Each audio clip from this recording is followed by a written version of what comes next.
There are some universities in the UK here that require original certificates. While there are still some scholarships that are like in form of research grants, you get depending on the country you're going to too. Like, damn, the workload is too much, you guys.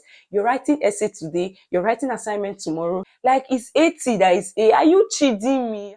If you want to use agent for your admission process, you guys, please, it's free immediately, but the post-study visa is usually 2 years, but it is not certain because the news is now flying that they want to stop it. So for today's video, the study abroad Q&A, I compiled it from the Google link, the link I posted on my channel. So all your questions and all the questions you've been sending me on my DM, WhatsApp, Instagram, I also have all the questions. Not all. I selected like 20 because the questions were actually too many and some were like repetition. So make sure you watch this video to the end, you guys. See me very soon.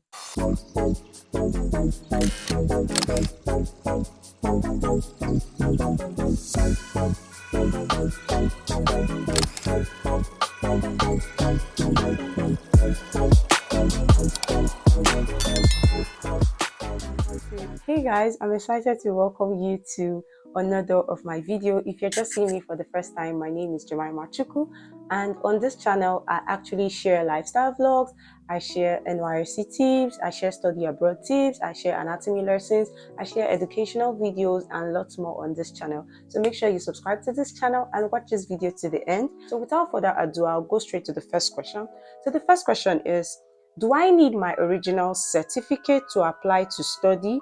What are the requirements to apply? So you guys, I did a video on the requirements you need to apply if you want to study abroad. If you've not watched that video, go up and watch it. If you've watched it, I don't think you'll be asking me this question. Okay, but this person actually said original certificate. Okay, to be specific to that question, there are some universities in the UK here that require original certificates. Some, they are okay to take your statement of result. If you don't apply with your original certificate, you can actually get a conditional offer. Like, I've done a video about the abbreviations you need to know if you want to study abroad. Also check that video, you guys, so that you'll be flowing when I'm speaking.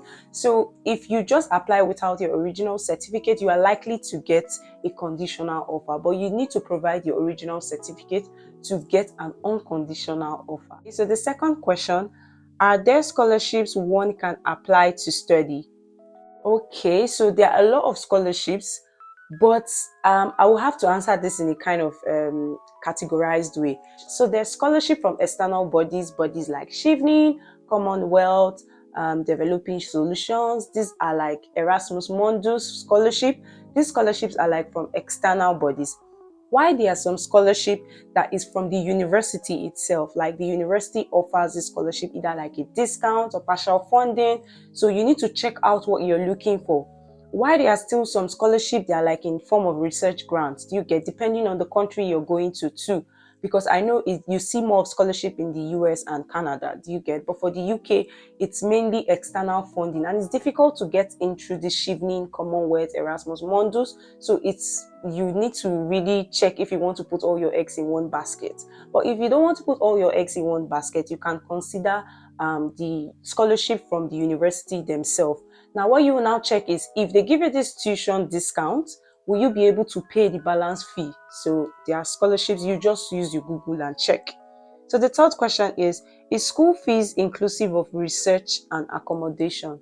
Okay, so your tuition fee is actually inclusive of your research. You don't need to pay for dissertation, you don't need to pay for thesis. It covers like everything that you use for your project. You get it. It's not like Nigeria where you can't be buying rats, buy this one, but this one is already in the tuition fee. You've paid the chemicals and everything. That's if you're doing a lab work. Do you get? So for accommodation, no, your tuition fee is not inclusive of accommodation. So if you're seeing £21,000 for tuition fee, please, there's no accommodation in it, except your university decides to include the accommodation which they provide in the university.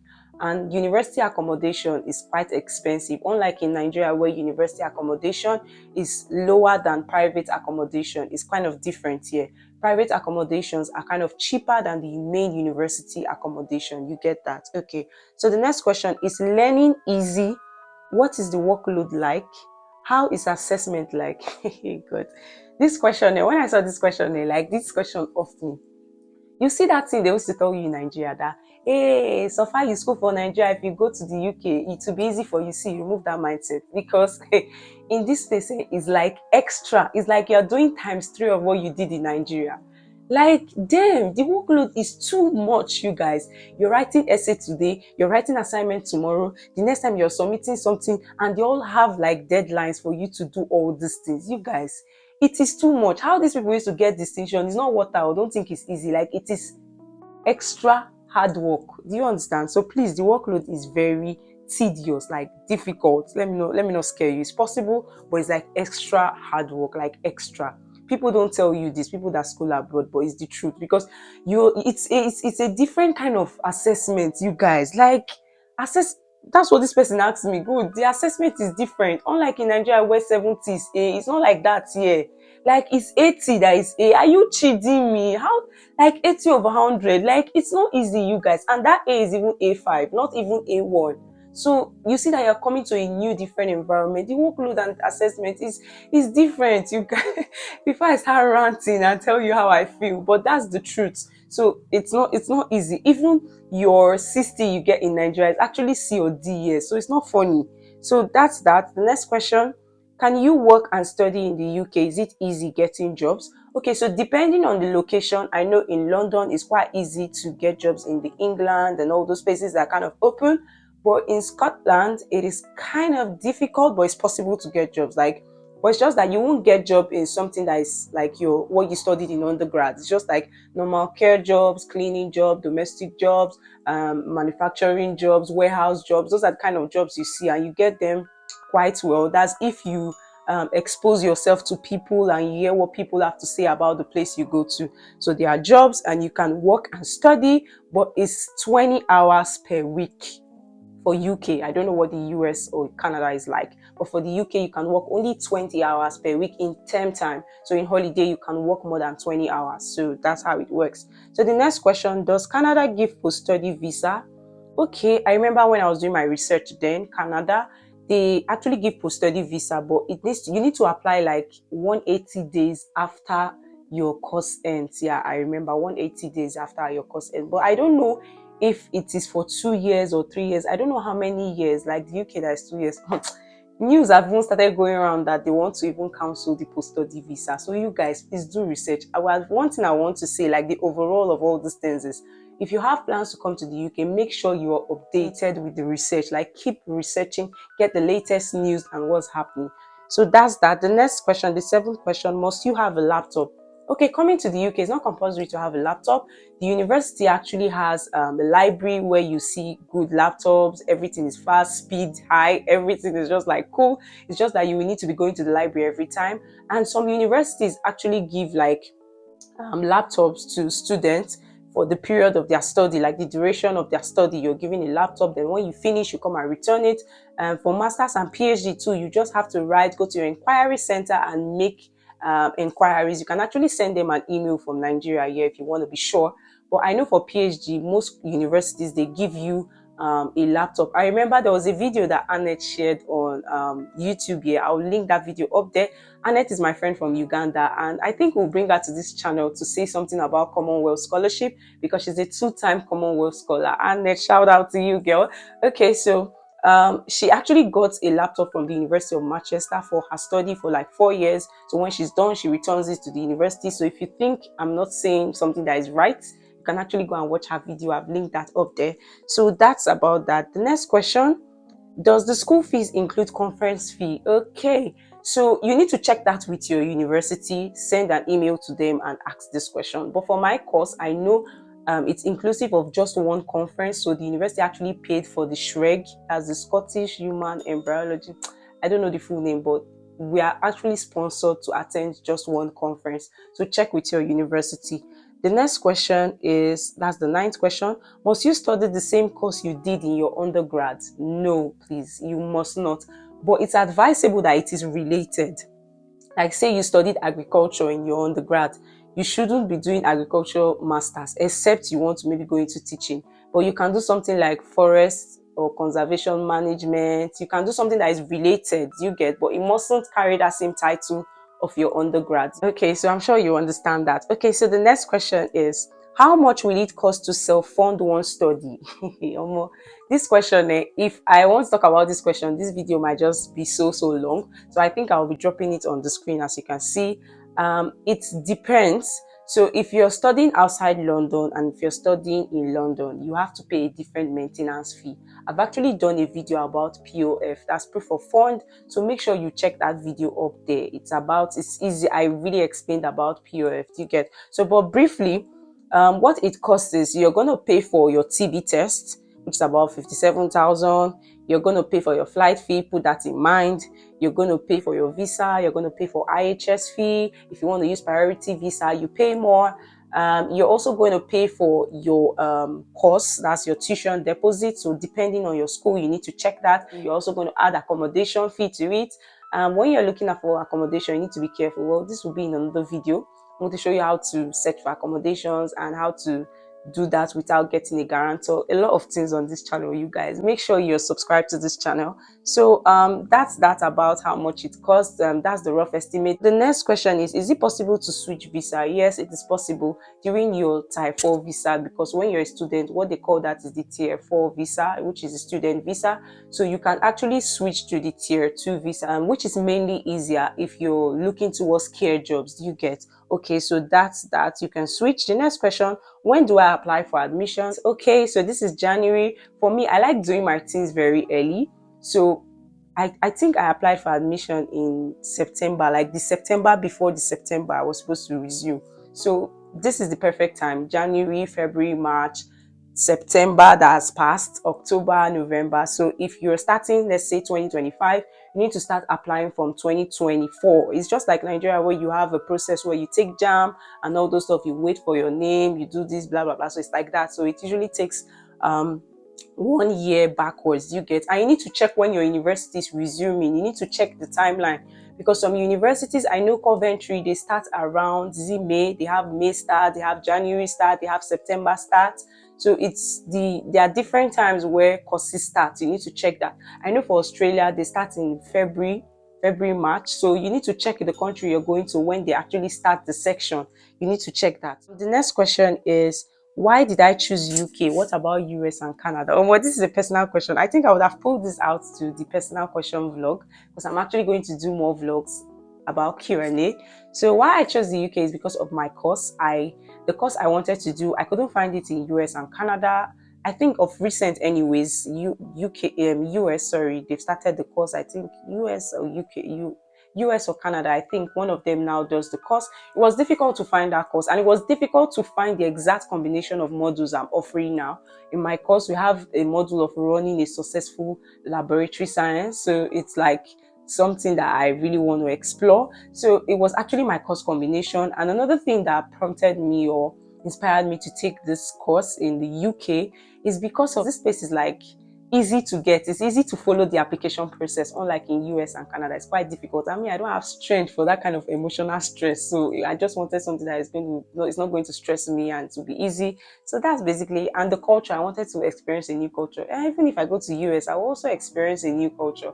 But those are the two main reasons, you guys, nothing personal. The next one, can you travel during your study? Okay, yes, you can travel during your study, but you need to be careful. If you are funded by an external body, let's say you're funded by Chevening or Commonwealth, I think you're not supposed to travel for more than 1 month. So you need to be careful. You need to be within the university where you're funded for the scholarship.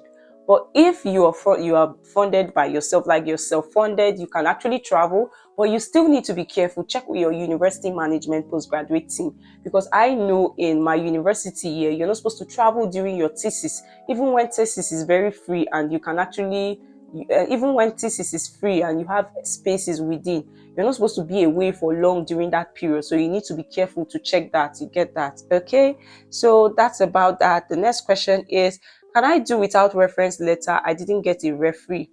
Okay, I feel this person is asking about application. I did a video too about how to write an outstanding reference letter. Make sure you check that video, and who to choose and how to go about it, and a sample of a reference letter. It's in that video. Make sure you check it out. So, can you do without reference letter? I know there are some universities that do not really need reference letter. If I'm sure Teesside, university, this for UK. So you need to really check. See, the trick is, if you want to really go far with studying in the UK or studying abroad, you need to keep doing research. You need to be updated with what's happening. So you need to go to your portal and ask those questions. Send emails. Don't be scared. They will respond to you. It's not like Nigeria or where you're from that you send messages and nobody even responds to you. You are responded to like 2 months afterwards. You've sent a message for. Do you get? Okay. So that's that. Some universities need, some universities might not need. They are okay to give you your unconditional offer. Do you get? Okay. So 17th question, how do I get to know schools offering graduate courses in anatomy, US? You guys go to the internet and Google. But I know there's Pennsylvania State, there's University of Michigan, this for US. For the UK, there are a lot in the UK: Edinburgh, Dundee, Manchester, Birmingham. No, the Birmingham one is if you graduated with a medicine degree, like a medical degree, like MBBS. So you need to be careful when you're doing this search. Good, this is something I need to announce.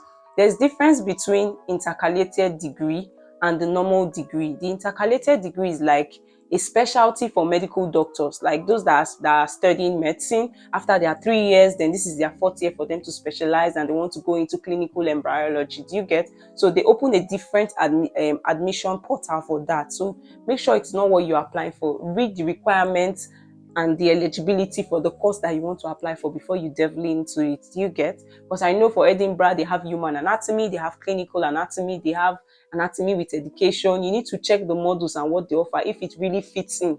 Why they also have medical visualization and a lot of that. Do you get that? So check very well on the website. The 18th question, we are progressing, you guys. The 18th question, I want to apply for MSc HCEA at Dundee. Are there scholarship available? Okay, so the thing is, for that particular course, you guys, there's no scholarship available. What they give you is the university normal discount of about £5,000 discount. So if you remove that from the tuition, you still have the rest to pay.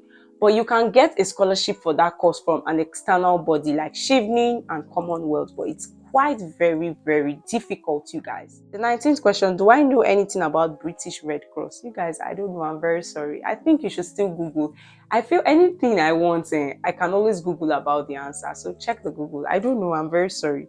I would have not added the question, so I don't come here and, oh, I'm very sorry. So sorry if that question was for you. So the 20th question, do I need to do NYSC before coming to the UK for studies? You guys, it's not compulsory to do NYSC. Like, nobody is even asking for your discharge certificate.